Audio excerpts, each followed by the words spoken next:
Muy buenas tardes a todas, a todos, estudiantes y docentes que nos hacen favor de acompañarnos en la segunda sesión del seminario Forjando Surcos en la Ciudad, aspectos en la vida de familias indígenas migrantes. El tema es un tema que tiene muchas aristas. La intención lo dice desde el nombre, de la socialización del trabajo para la vida a la explotación del trabajo infantil. Ustedes han visto un tema y bueno, en la primera sesión se tocó lo que es la socialización en la vida de niños, niñas, adolescentes, quienes tanto en sus comunidades de origen como cuando llegan a las ciudades juegan, van aprendiendo con las familias en sus comunidades, en los diversos lugares donde andan, actividades de distinto tipo que en algunas ocasiones reproducen sus prácticas culturales y en otras recrean y generan nuevas formas de socialización. Entre ellas hay una fundamental que tiene que ver con cómo ser hombre o mujer, cómo se socializan para la vida. Y la cuestión aquí que está como un aspecto fundamental a revisar, bueno, ¿hasta qué momento esta socialización efectivamente va permitiendo el desarrollo, el crecimiento pleno de niños y niñas para llegar a ser mujeres y hombres? ¿Y en qué momento temas como el trabajo, que es de un tipo cuando estás en las comunidades de origen, se vuelve en otros espacios distintos ya donde el sistema capitalista tiene sus formas propias para el trabajo en explotación? Aquí hay una cuestión, les digo, con una línea muy delicada, porque sucede de muchas maneras. Margarita Nemesio es socióloga por la Universidad Autónoma Metropolitana de la Unidad Xochimilco y maestra en Desarrollo Rural por esta misma casa de estudios. Fue coordinadora del área de migrantes del Centro de Derechos Humanos de la Montaña Tlachinolan, organización civil que se ubica en el estado de Guerrero. Actualmente es coordinadora del área del derecho al trabajo docente en el Centro de Estudios en Cooperación Internacional y Gestión Pública, Asociación Civil. Asimismo, es secretaria técnica de la Mesa Social contra la Explotación de Niñas, Niños y Adolescentes, coordinadora general de la Red Nacional de Jornaleros y Jornaleras Agrícolas, participa en la Alianza por los Derechos de Niñas, Niños y Adolescentes en México. Es consultora independiente sobre el tema de la migración interna jornalera agrícola en México. Se ha dedicado a trabajar el tema de la migración agrícola interna indígena en los mercados agroexportadores, así como en las repercusiones e implicaciones que el fenómeno tiene en las violaciones a los derechos humanos laborales de las personas jornaleras en México. Entre las publicaciones que tiene destacan Trabajar y morir en el surco, el destino funesto de los jornaleros agrícolas de la montaña de Guerrero. Las otras cifras del trabajo infantil agrícola, el caso de Guerrero. Discriminación y discursos de odio contra personas migrantes. Estas son tres de las varias publicaciones que tiene Margarita Nemesio. Muchas gracias, Rosaura. Muy buenas tardes a todas y a todos. Es un gusto poder compartir este espacio con ustedes. Rosaura me comentó del seminario, se me hace un espacio sumamente importante y sobre el tema que habría que abordar.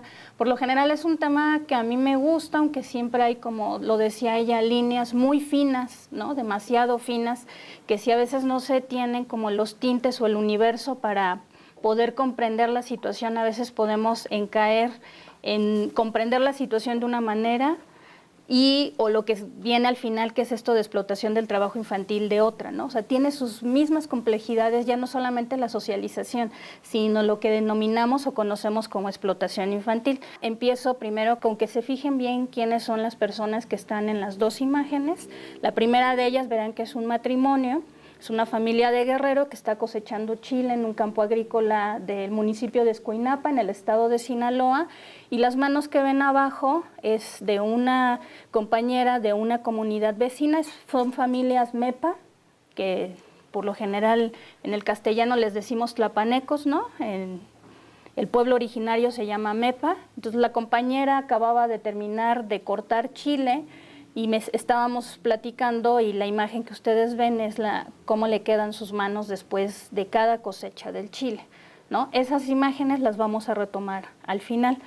Empezaría con esta, ¿no? Y bueno, ya lo mencionaba Rosaura, que mucho del tema con el que arrancamos es justamente el que abordaron en la primera sesión. Yo retomaría justamente que mucho de lo que y no solamente en contextos rurales, ¿no? O indígenas o campesinos, sino también en los contextos urbanos, y pienso hasta de mi misma experiencia, cuando hablamos de socialización, pues también hemos visto, ¿no?, mucho de la teoría que dice que es la reproducción social y la crianza durante el desarrollo infantil que tenemos. Y mucho se da a partir del primer contacto que podemos tener con nuestros padres, con nuestras madres, tías, tíos, abuelos, hermanos, hermanas, ¿no? Yo crecí, por lo menos en los primeros años, al pendiente de mis hermanos dos pequeños, ¿no? O sea, y al final no era una práctica que me enseñó mi mamá porque ella trabajaba. El tiempo que a mí me dejaba el cuidado de mis hermanos era una práctica que yo iba adquiriendo de observar lo que ella hacía, y al final donde yo decía esto lo tengo que hacer o no lo tengo que hacer. En muchos contextos, si nos vamos al rural, pues son prácticas que igual se dan y de primera mano muchas veces apegados por lo general con la crianza que se da con las mamás o con las abuelas o con las hermanas, y que puede ser bajo el cuidado de nuestros hermanos pequeños, echar tortilla, ir por leña, ir por agua al río, ¿no? Como que todas las actividades que tienen que ver con nuestro desarrollo, eso incluyendo también el cuidado de lo que se puede tener como animales de traspatio. Si a lo mejor se va a sembrar la milpa, también hay que llevar la comida, el agua, y vamos a echar mano a lo mejor de ir a apoyar, porque al final es una práctica, crecemos como en esta forma, es una práctica, ¿no?, que se da en las comunidades, pero al final es una práctica familiar, ¿no?, que no implica necesariamente explotación, pero es un trabajo colaborativo de la niña o el niño que al final la va formando en lo que socialmente también, y entrecomillamos, roles, ¿no?, o patrones, pero que en las comunidades tiene matices muy particulares que no significa que sean ajenos en los contextos urbanos. Ya les decía, ¿no?, si ustedes ven cualquier familia en un contexto urbano, si no va por leña, pero por lo general puede llevar un trasto con agua caliente y ponerlo en la estufa, ¿no? O cambiar el pañal. En una comunidad también se puede cambiar el pañal, pero hay matices muy similares, o sea, muy característicos en las comunidades que sí se desprenden de sistemas comunitarios, ¿no? Porque al final el núcleo familiar en los contextos rurales también tiene tintes comunitarios, a veces un poco diferentes a los que podemos tener en los ámbitos urbanos, porque al final te mueves en comunidad, te mueves como pueblo originario, y eso también va marcando de entrada todo un sistema que tú tienes, y más si tu comunidad se va adentrando un proceso migratorio, vas incluyendo tintes. Hay muchos que dicen que la migración es cultural. Por lo que ya nosotros hemos podido rastrear, ya ni siquiera es cultural, ¿no? O sea, fue un proceso que las niñas y niños sí fueron aprendiendo, pero no podemos decir que un niño migra culturalmente, porque así se dio desde que migraban sus padres y sus abuelos. Ya lo veremos más adelante, ¿no? Y bueno, les decía que también es una cuestión autoorganizada, o sea, que se da en el núcleo de la familia, pero también a nivel de la comunidad. Y son prácticas, es un ejercicio continuo, que si el niño lo vemos con el machete, que si el niño va a ir a traer leña, que si el niño va a ir a cosechar, porque hay niños que también a temprana edad apoyan a su padre a fumigar la milpa, hay que echarle herbicida para que no crezca la mala hierba, hay que ayudar a cargar la leña, ¿no?, porque con eso hay que echarle para el fogón, hay que llevar a los animales a que vayan a pastar para que regresen como a las 6, 7 y les damos agua y yo ya regreso a comer, etcétera. Todo eso, en la medida de cómo se puede ver cuando uno transita por estos espacios rurales, podemos pensar que no es explotación. Es un trabajo, como lo decía, en comunidad, en familia. Ahí no podemos decir si el padre o la madre, por mandar al niño a acarrear agua, lo está explotando o está sacando un beneficio para él o para ellos. Esto va adquiriendo, ya les decía, tintes muy particulares, sobre todo Si hablamos de que en estos contextos rurales hay zonas donde la pobreza, la marginación, ¿no? Lo que algunos llaman desarrollo humano, pero sobre todo vayámonos con esto de las carencias. Pueden ser carencias sociales o carencias que al final golpean mucho la economía de la familia. Y a esto me refiero, empezando si en la comunidad se carece de infraestructura, hablemos de si hay un hospital comunitario o no. A lo mejor el hospital comunitario te queda a 6 horas de camino, en un camino de terracería. A lo mejor el alumbrado público no ha llegado directamente a tu comunidad, o posiblemente sí, pero eso no te garantiza de que toda la infraestructura necesaria te dé las condiciones que tú requieres, pensando en vivir por lo menos de una manera adecuada, o un bienestar que permita un desarrollo mucho más favorable para ti como mujer, como hombre, como niña o como niño. Si además a eso le agregas que el sistema educativo, puede ser que tengas escuela, puede ser que no, puede ser que tengas kinder, primaria, pero a lo mejor la primaria te queda en la cabecera municipal o en una comunidad cercana que está a media hora, 2 horas, no sé, depende de las condiciones del lugar y donde tú te encuentres. Pero a lo mejor puede ser que en la escuela los maestros no hablen la lengua materna o hablen una distinta a la que tú hablas, entonces es otra pequeña dificultad. Si además le agregas que también todo trámite que tú requieras elaborar, gestionar, y ya sea porque pides desde que te pavimenten tu comunidad, que si el fertilizante, que si a lo mejor el alumbrado, que si la carretera, que si ya se deslavó cuando llovió, que si no ha llegado no sé quién, por lo que sea, hay que irla a gestionar, pero a la cabecera municipal de tu municipio, porque en tu comunidad ese tipo de servicios y trámites no lo puedes hacer. Si tu cabecera está a una distancia considerable, implica que tú te tengas que desplazar en tu camioneta, además en la pasajera de ruta, llegas y tienes que llegar temprano porque te puede implicar 2, 3 horas o un día completo, y hay algunos de ellos que se quedan en el municipio para poder hacer esos trámites y regresar al día siguiente. Para muchos de los que hacen compras implica lo mismo, y le podemos seguir agregando a ese costalito. Todo eso va marcando estos índices que tienen que ver con carencias, y carencias es vivienda, salud, educación, alimentación, infraestructura, etcétera, etcétera. Y todo eso contribuye a que en esas comunidades, en estos contextos, sus índices pueden ser altos, y altos me refiero a marginación y pobreza. Si todo a eso le agregan la necesidad que tiene la familia de económica, porque hay que comer, porque hay que vestir, porque hay que pagar, si alguien se me enferma, si alguien se me muere, está el tema de poder cubrir esos gastos. O sea, a veces se piensa que el autoconsumo va a resolver todo en las comunidades. Resuelve una parte, pero no resuelve en esencia todo. El recurso económico es vital hasta en cualquier contexto, y no es que uno diga que exclusivamente vives del dinero, pero el recurso económico facilita y te provee de ciertas necesidades que el autoconsumo no necesariamente te lo va a dar. Si eso tú no lo adquieres en tu comunidad de origen, no te lo garantizan en tu municipio, y cuando digo garantizan es porque sí hay autoridades e instancias que te deben de brindar los elementos para garantizarte eso en tu comunidad de origen. Y a eso me refiero de generar fuentes de empleo, fuentes productivas. Y cuando digo fuentes productivas no me refiero al otorgamiento de proyectos productivos, porque pareciera que si tú vas a una comunidad y entregas un proyecto de cría de marranos, puede ser que a lo mejor sí resuelva la cría de marranos la situación de algunas familias, pero no va a proveer al 100% todas las necesidades de las 80 familias que pueden componer una comunidad indígena en un municipio con altos índices de marginación o de pobreza.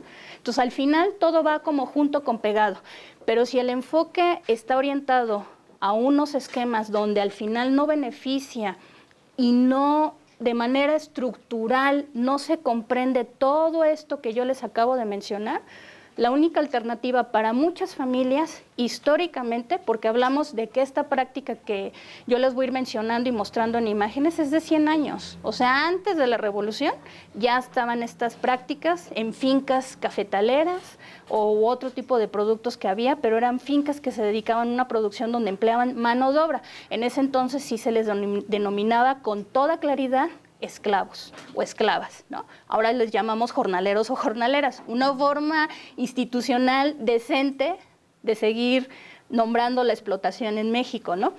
a las familias al final ha sido un recurso a la migración, terminó volviéndose una alternativa y a su vez una estrategia que emplearon las familias, que dentro del contexto rural se volvió en un contexto migratorio. Entonces empezaron a generar procesos de ir, y lo han hecho en las comunidades que ustedes conozcan o cualquier contexto rural que ustedes puedan visitar.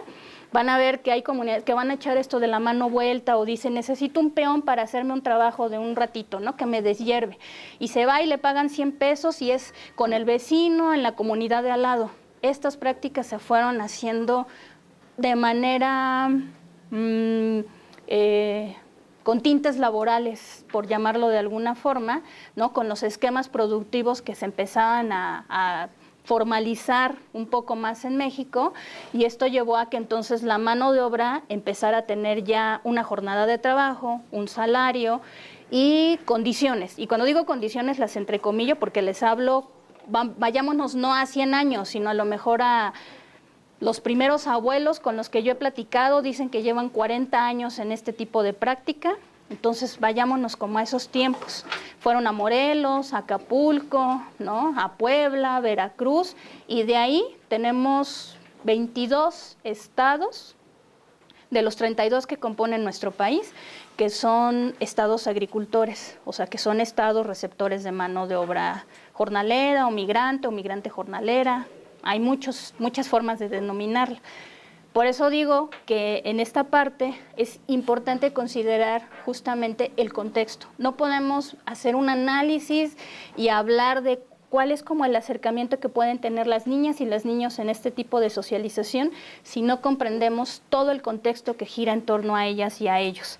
Si a esto le agregamos, cuando ellas empiezan a iniciarse no solamente en las prácticas que ven en su casa, en las prácticas comunitarias, y lo que le digo, si esa comunidad se va gestando como una comunidad migrante, empiezan los procesos. Y cuando estos procesos se abren, en México la migración agrícola es netamente familiar. Sí se van a encontrar en un campo agrícola un varón, un adolescente, pero es una migración netamente familiar. En estos 22 estados que yo les mencionaba, ustedes van a encontrar cuadrillas de trabajadores formadas e integradas por familias, donde pueden ver a los niños de pequeños laborando, y no solamente es como el referente en las comunidades de origen. Este proceso se inicia porque hay un mecanismo de alguien que requiere justamente ese tipo de mano de obra. Pero para el empresario, para quien lo está contratando, requiere una mano adulta, ¿no? Pero entonces implica decirle al padre, tú te vas, y lo pueden ver en el letrero, bueno, ahí no dice cuánto, ¿verdad? Pero pueden ver que los requieren en Jalisco, que les van a pagar 190 pesos, les van a dar 10 pesos de abono. Ahí vienen los requisitos, les prometen que hay guardería, consultorio médico, su cuarto va a tener luz, van a tener agua, hay tanque. Gas, el gas siempre es un medio tanque, no crean que se los dan completo. Les van a dar estufa, que es una parrilla con 2 aros, y una sola comida. Pongo una comida de su comunidad de origen a este campo agrícola donde van. Les dicen cuándo salen, y ahí vienen teléfonos, ¿no? De alguien que es con quien van a acordar todo esto. Pero en esa promesa, aquí no dice mi familia, ¿no? Pero está implícito. Si tú te vas 3, 4, 6 meses, no está pensando el padre en irse solo. Y no porque no pueda irse solo, porque es la vida. Esto que decimos, la socialización de la vida, es vida en familia. Las familias en estos contextos no se conciben migrando sola, y no porque no puedan, porque en la migración en algunos contextos puede fragmentar y puede dividir a la familia. En la migración agrícola no sucede eso. La familia fue adecuando sus propios procesos para migrar con todos los integrantes, y que en esas mismas condiciones les garanticen ir. Entonces, por eso es que les mencionan todo esto, algo que la misma ley contempla. Y en el apartado capítulo 8, en el artículo 273, en el 279, menciona que todo esto se les debe de dar porque saben que migran como familia, porque van a hacer una vida, ya no solamente en su comunidad. Todo eso que pasa en comunidad se va a reproducir con algunos tintes y matices muy particulares, porque el contexto al estado al que van a llegar y en su mismo traslado va a ir inyectando tintes que van a ir cambiando muchas visiones. Y empecemos con los más pequeños. Los adultos no es que no las cambien, hay algunas que se van a modificar, pero en las niñas y niños puede ser desde que se pinten el cabello, el uso de la música. Ahora, cuando yo empecé a transitar con ellos, que íbamos a estar hablando de Facebook o WhatsApp, ¿no?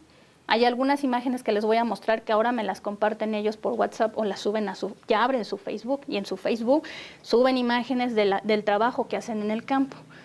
Y muchos de ellos son jóvenes, y jóvenes que a su vez le han enseñado a sus papás. Todo eso que les menciono es parte de la socialización, y de una socialización que se da en estos procesos migratorios.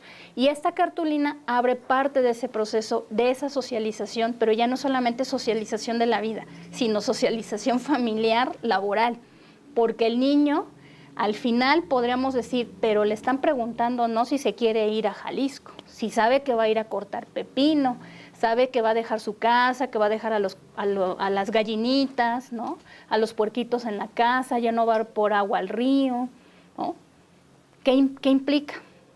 A lo mejor pasará como lo vemos aquí, ¿no? El niño puede estar observando, pero ese niño a lo mejor pasará porque no se le preguntó si quería migrar o no, si iba a estudiar allá o no, igual y en su comunidad no estudiaba, igual y sí, ¿qué implica que deje la escuela, sus amigos, o sus amigos van a ir a Sinaloa y él se va a ir a Jalisco, o a lo mejor sí?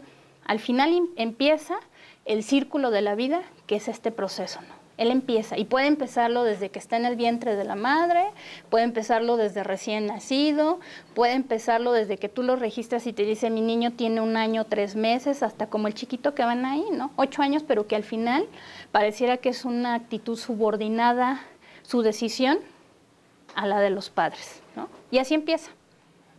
Esa es como parte de... Y para ellos es el viaje, que en realidad son traslados, ¿no? La ley dice que son traslados y que deberían de ser seguros. Para ellos es el viaje.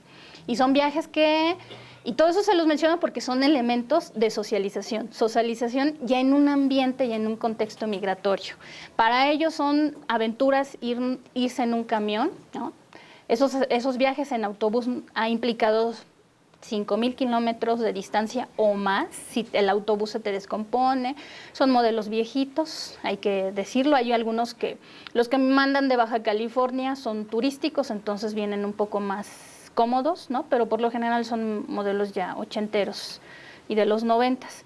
Y hay recorridos que te puedes hacer un día de camino, pero nos ha tocado de 2 a 4 días, ¿no? Y les digo, puede ser desde las fallas mecánicas, lo que te toque en el camino, porque te toca casi de todo, hasta el lugar al que vayas, ¿no? No es lo mismo llegar a Morelos que irte a la Baja.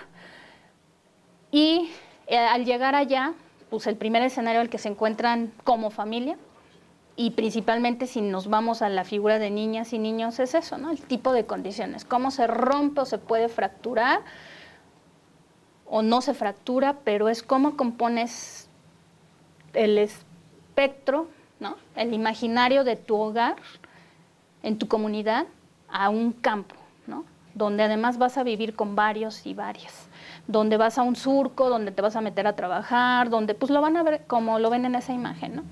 Tu vida hecho en un paliacate, en un gorro, porque es la imagen que se ha construido del jornalero, de la jornalera en este país, con botes, ¿no? Con los camiones que llenan ellos al fondo y al final, a lo que le pueden llamar ellos pensar en dónde vamos a vivir, dónde va a estar la escuela, ¿no? Si va a haber médico o no, aquí cómo nos vamos a desplazar, ¿no? El punto es que para muchas de ellas y de ellos implica ir al campo, entonces los riesgos son mayúsculos, ¿no? Primero, pues contacto con agroquímicos, lo que te puedas encontrar en el ambiente, porque en algunos surcos nos ha tocado, donde el agua nos ha llegado hasta la rodilla, cuando son cultivos de chile. Ahora estuvimos hace como un mes en Colima y nos llegaba, o sea, empezabas a tocar como en blandito y conforme ibas avanzando en el surco, en la tabla, el agua te iba llegando ya al tobillo, pero no era agua, era lodo, porque como se va rociando a gota los surcos, entonces se vuelve más húmedo. Entonces todo eso simple implica un contacto, todo eso es a lo que están expuestos ellas y ellos, ¿no? La otra es esto, del cuidado de los hermanos, ¿no? Esta misma parte de que lo que se reproduce en la comunidad, pues se reproduce aún más, porque en la comunidad por lo menos sabes que ahí está la tía, siempre va a haber alguien que te pueda echar la mano. En un contexto migratorio la mamá se vuelve trabajadora, asalariada. Tu padre es un trabajador asalariado. Entonces, si tus hermanas o hermanos mayores están los integran al trabajo, pues son asalariados. Los más pequeños o las más pequeñas de edad, pues se quedan al cuidado de las niñas y los niños. Al final se reproducen estos patrones comunitarios en los lugares a donde migran. Otra situación a la que se enfrentan ellas, pues es esto, ¿no? El tema de la salud, ¿no? Piquetes de mosquito, piquetes de culebras, de alacranes, de lo que todos se puedan imaginar en un tipo de fauna como la actividad agrícola. Les digo, vayan fijándose en las letras grandes. No voy a tocar eso ahorita, sino más adelante, que dice acceso al derecho a la salud, ¿no? Pero digamos que la atención médica es como otra constante a la que se ven como en esta situación la familia, pero vayámonos como en el tema de niñas y niños, ¿no? Los traslados, por lo general, les decía, les ponen autobuses, pero se ha ido ampliando mucho la modalidad en donde en las comunidades hay un representante que puede poner su camioneta y que puede trasladar a 3, 4 familias, ¿no? Y ya se forma una cuadrilla de trabajadores o trabajadoras y se los lleva al lugar donde van a estar empleados cierta temporada. Pues en esa camionetita como la que ustedes ven, pues van niñas, niños, ¿no? Apenas se murieron 2 la semana pasada y hace unos 15 días, ¿no? Porque estas camionetas se voltearon. Los 2 accidentes fueron en el municipio de Escuinapa, en Sinaloa, y apenas hizo un operativo, y el operativo que hicieron ayer encontraron a 11 menores de edad, ¿no? en este tipo de camionetitas. Pero al final es una situación que pone en riesgo a la familia, pero les digo, situémonos como en lo que significaría para una niña, un niño, que empezó como en este círculo sin saber que la voz y voto iba a estar ahí, ¿no? Derecho a la educación, cuando por lo general puede ser que la madre y el padre se los lleva al surco, ¿no? Entonces puede ser que o estaba estudiando y dejó la escuela, o puede ser que igual nunca iba y la dejó, pero al final el surco es como el otro escenario en donde pueden desarrollar vida, ¿no? Guarderías, estancias infantiles, les decía, al final el surco resuelve mucho la situación familiar, ¿no? Y los padres son quienes se los llevan y se las llevan indistinta a la edad en la que se los puedan encontrar, ¿no? Entonces, cuando tú los ves, te preguntas, bueno, el derecho al juego, el esparcimiento, el desarrollo físico, te preguntas, ¿esto estaba en su comunidad? ¿Hasta dónde se desarrollaba? ¿Se daba, no se daba? ¿Qué pasa cuando ves como la imagen que les muestro ahí, ¿no? Como que todas estas preguntas pueden rebotarte en la cabeza, ir y venir, porque ves en estos grupos a cientos de familias, y es lo que lleva entonces, y lo que nos lleva a que cuando hablamos, pasando de la socialización y siguiéndonos en esa cuerda, a la otra parte que decía el título de la sesión de hoy, ¿no? Cuando esa socialización te lleva al ámbito de la explotación laboral, pues se queda en lo que las instituciones, o en lo que muchos denominan trabajo infantil agrícola. Y a este trabajo infantil agrícola se le ha categorizado por ser una actividad de explotación laboral, esclavitud moderna, ahí entre comillas moderna, porque les decía, se da desde hace 100 años. De moderna no tiene nada, no es nueva. Tal vez ha cambiado porque ahora te ponen autobús o los compañeros pueden usar su camioneta, ¿no? Puede ser que ahora se use un celular, pero las condiciones siguen siendo exactamente iguales.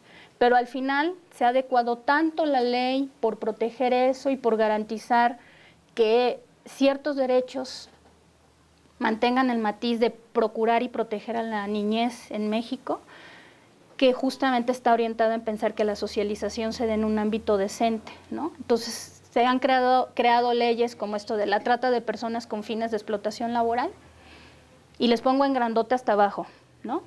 Criminalizar. Ahorita no voy a entrar ahí. Y les tengo un caso reciente, ha sido como los más porque son reales. Al final ha habido como evidencia, ¿no? Les decía de estos casos que yo les mencionaba ahorita, pero el que puso como en el renglón, en la escena pública en 2007, fue cuando David murió atropellado por un tractor. Él estaba juntando jitomate, se tropezó con una cuerda porque no se veía, no estaba tan removido por el lodo, tropieza con la cuerda y cae detrás de la batanga, y el chofer que estaba en la batanga echa para atrás la máquina y lo mata. Ahora la familia, pues la mamá no va, ya sus hijos, sus niñas que yo conocí muy pequeñitas, ya están casi unas terminando la primaria, una de ellas sí se dedica a la actividad agrícola, y otra está por entrar a la secundaria, va en segundo de secundaria. Tuvieron 2 niños después la familia, ¿no? La señora.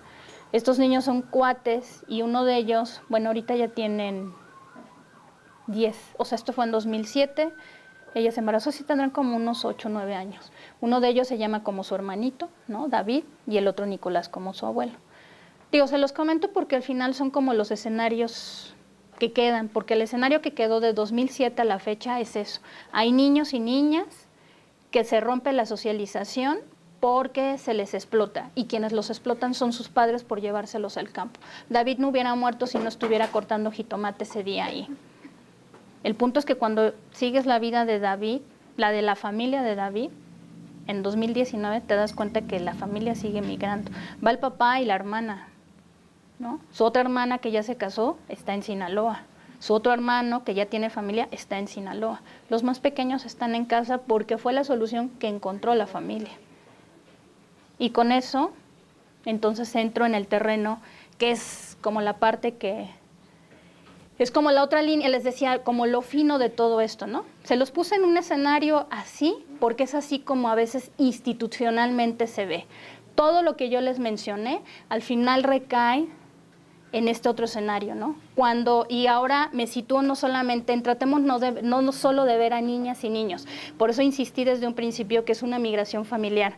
Cuando la familia migra y parte de este contexto comunitario a un contexto laboral, y donde va a ser vida el tiempo que la vaya a hacer, algo que por ley se les garantiza es una vivienda digna. Esa imagen que ustedes ven es una constante. Cada lugar que nosotros visitamos en una zona agrícola nos encontramos con viviendas de este tipo. Yo por eso ahí les ponía, y pueden ser albergues, hay familias que rentan casas por su cuenta, hay familias que se quedan en bodegas, hay familias que se quedan en las famosas cuarterías, y hay quienes improvisan plásticos, cartones a las orillas del campo, ¿no? En ese tipo de vivienda es donde viven no solamente niñas y niños, sino sus familias. Y ese es un albergue, la anterior imagen es un albergue que encontramos en Isla del Bosque, en Sinaloa, el año pasado. Estas son literas de concreto en un campo de viñedos en el estado de Sonora. Por eso pregunto, ¿qué es el concepto de vivienda? ¿No? O sea, ¿qué se entiende por vivienda? ¿Qué tipo de vivienda tú le garantizas a una familia que deja su comunidad y que se va a dar su mano de obra en un lugar completamente diferente? Guarderías. Esta es una guardería en el mismo albergue que les presenté en la primera imagen. Es una guardería que tenía alrededor de 7 depósitos de aguas negras, donde el principal iba a dar en la zona de juegos donde estaban las niñas y niños. Lo pongo también entre signos de interrogación porque es guarderías, estancias infantiles pensados para niñas y niños en estos contextos migratorios. Y bueno, entonces me llevaría a decirles justamente esto. Cuando ponía criminalizar y cuando les ponía estas palabras entre mayúsculas y entrecomilladas, es porque justamente al final el trabajo de niñas y niños en este tema de la explotación sí tenemos que tenerlo como con muchos tintes, porque se ha caído en pensar que al final es una responsabilidad de los padres que los manden a hacer este tipo de actividades, que vayan a cosechar, que carguen botes con pepino, con jitomate, con cuanto producto ustedes quieran, que muchos de esos productos llegan a nuestra mesa y te dicen, es que estos productos llevan trabajo infantil, se han etiquetado y se han puesto tipo calcomanías, que son los productos que se exportan a Estados Unidos, y que si esas cajas llevan estas etiquetas se dice es producto libre de trabajo infantil, y se certifica además la mano de obra, y se entrega un distintivo a las empresas agrícolas que comprueben que no hay trabajo infantil en sus campos agrícolas. Cuando hablamos de trabajo infantil es porque hay un sistema amparado en la figura de un empleador, que son los agricultores, que les prometen a las familias que dejen su vida y que la vayan a hacer para que den su mano de obra y que además pueden migrar, pero el mismo agricultor le está generando las condiciones para que trabajen sus hijos y sus hijas. Y no es un tema de pensar que la mamá y el papá se los llevan, porque en estos operativos que han estado haciendo en Sinaloa o cuando murió David, Y cuando hicieron la ley de trata y todos los cambios que le han hecho al capítulo 8, ha sido pensando en un tema de responsabilidad de los padres. Y el primer argumento es que en su comunidad lo hacen, o peyorativamente dicen pueblo. Sí, el pueblo también tiene otro contexto y tiene otro matiz, pero ellos dicen, es que en su pueblo lo hacen y lo ponen a cortar leña y van por agua al río. Es distinto. Por eso les insistía, son sistemas comunitarios muy distintos que efectivamente van formando y van a dar elementos de crianza, pero esos elementos no se pueden comparar con que un padre va a explotar. Y te dice el agricultor, es que si yo le pregunto, dice, no, pues me voy del campo si mi hijo no trabaja. Y sí, efectivamente, tú vas y les preguntas a algunos y te dicen, es que ahorita no trabajan los niños, pero no fue por una lógica del padre que dijo, es que me lo llevo. No, es porque hubo la permisión del que lo está contratando, porque efectivamente hay productos que requieren de mano de obra infantil. No es lo mismo, nosotros nos metimos a cortar pepino hace un mes. El pepinillo que se usa para las hamburguesas, y es una cosita de este tamaño, donde, les digo, los surcos, si la compañera se los podía aventar en menos de 10 minutos, claro, yo me hacía como el doble de su tiempo, pero es una cantidad de espinas que te quedan en la mano, y se te hincha al final, ¿no?, de que terminas el surco por el constante picazón, y no solamente urticaria, como que toda esa agüita que se queda y del polvo además agrégale el químico que trae, te genera una irritación y una inflamación, y había compañeras que nos tocó ver que sí traían guantes, pero muchas veces el guante se atora con las espinas, en las enramadas, ¿no?, en las guías que les ponen, y no les viene siendo útil. Algunas de ellas traían botas porque pues sí te cala la humedad después de tanto, ¿no?, empiezas a sentir un enfriamiento en el cuerpo. Entonces, al final va mermando tu situación de salud en artritis, en cáncer, etcétera, etcétera, ¿no? Si a esto tú le agregas, y había niños. En ese campo en el que nosotras entramos, a los niños los escondieron y los sacaron y los fueron a poner a las faldas de un cerro que nos quedaba como a 100 metros de donde llegamos mi compañera y yo. La compañera que va a exponer después de mí, con ella fuimos a documentar esto ahí, ¿no? Había muchísimos sanitarios en cada surco que visitamos de papaya y de pepino. Tú los veías y decías, sí, ideal, tiene las condiciones idóneas para. Los sanitarios estaban sucios y tenían como 15 días que no los aseaban, no tenían ni siquiera para el jabón ni el papel. Pero el solo hecho de estar ahí, en ese surco, cortando este pepino, y yo decía, bueno, si llevas 17 botes y te van a pagar 230 al día después de tu jornada, pero la señora es una compañera menudita, ¿no? Y de ella estaban trabajando 3, 4 de sus hijos. Me dicen, a todos nos escondieron, no sabré decirte cuántos niños hay, pero no era un tema de la compañera, ¿no? Era un tema de que había un supervisor ahí que efectivamente dijo, no, aquí no tenemos niños porque nos certifican. No, porque hay lo que les decía con esto es a lo que iba es que al final el que los niños corten con una facilidad el pepino por su estatura sí facilita, que no se dañe, que no magulles, que no maltrates, ¿no? Entonces, ahora muchos agricultores, el mismo jornalero o la jornalera, corta, pesa, empaca y traslada. Todo eso es un trabajo que no se paga. Y esa misma actividad la hace un niño. Se dice, es que es complementario. Ahora sí lo han disfrazado. Pero todo eso viene porque hay alguien que desde arriba, desde el escritorio, desde la empresa o el rancho, le genera al padre, yo te puedo pagar, ponme a 3 de tus niños, que te ayuden y su salario se lo agrego al tuyo. Échale cuentas, sacas 3,000 a la semana y con eso la haces para pagar tu camioneta o ir ahorrando y regresarte a tu pueblo. Al padre le vas generando una condición favorable, decir, pues sí, si nos permite, pues todos echamos mano, ¿no? Entonces pareciera que entonces caemos en un tema y nos ha tocado estas imágenes que yo les ponía en el surco. Se ha implementado tanto operativo de decir, vamos a sacar a las niñas y a los niños, ¿cómo vas a sacarlos?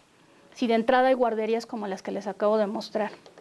Si de entrada además el campo en el que van no hay ni guardería ni estancia infantil, no hay ni siquiera escuela, y si además estabas estudiando tienes complicaciones para tener acceso a que puedas ingresar a una escuela, pero que además no te permiten porque eres indígena, porque además el grado de conocimiento no va empatado con el resto de la escuela, porque etcétera, etcétera, etcétera, ¿no?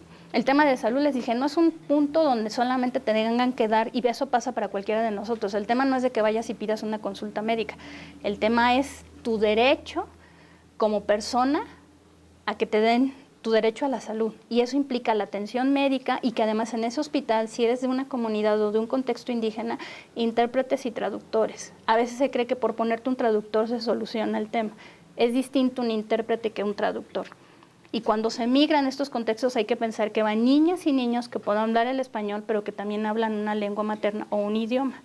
Entonces, todo esto, si no se comprende, al final se queda en pensar que de la socialización brincas a que los padres están generando un mecanismo donde reproduces explotación de mano de obra infantil. Y no, hay que darle la vuelta, ¿no? Y esto nos lleva a decir, y con estas dos imágenes cierro, esta imagen que se ve ahí, apenas se ve borrosa, es la que les decías que me mandó un compañero por WhatsApp. Ellos perdieron a su hermanita hace un año en León, Guanajuato. Todo un tema dentro de lo que les acabo de decir, dentro de las complejidades que al final terminaron diciendo que Sebastián y su esposa habían sido los responsables de eso. No fue así, ¿no?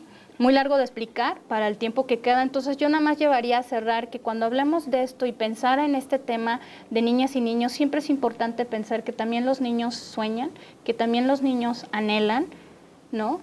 Y más si están en contextos migratorios. Por eso les decía, a lo mejor efectivamente los padres no preguntan, pero esto no lleva a que el niño en cierta manera aporte y diga, y el padre lo puede entender o interpretar. Tampoco hay que pensar que el padre está imponiendo. Hay muchas veces a que los mismos padres se ven forzados a migrar por todo el contexto que les comenté antes. Y que además esto no va pensado solamente en un tema de decisión familiar, va también con política pública. Entonces, cuando se ha hecho todo lo que les acabo de decir para sacar a las niñas y los niños y decir que se está combatiendo la explotación en México, lleva a hacernos una pregunta de decir, ¿y a estas niñas y niños les preguntaron? O sea, las niñas y niños también tienen derecho a ser consultados, a que se les incluya, a que se les visibilice y sobre todo que participen. Cuando hablamos de explotación infantil y si esto lo asociamos a la socialización, se darán cuenta que muchas de ellas y ellos no están siendo incluidos, o sea, nunca han sido incluidos en este tipo de procesos, ¿no? Entonces habría que tener cuidado, por eso les digo que hablar con los matices de explotación siempre hay que tener todas las cuerdas para comprender, ¿no? Hasta qué niveles efectivamente la socialización se empalma en uno y en el otro y siempre tomar los contextos porque eso nos va a dar cuenta de qué significa cuando hablamos de explotación del trabajo infantil. Muchísimas gracias.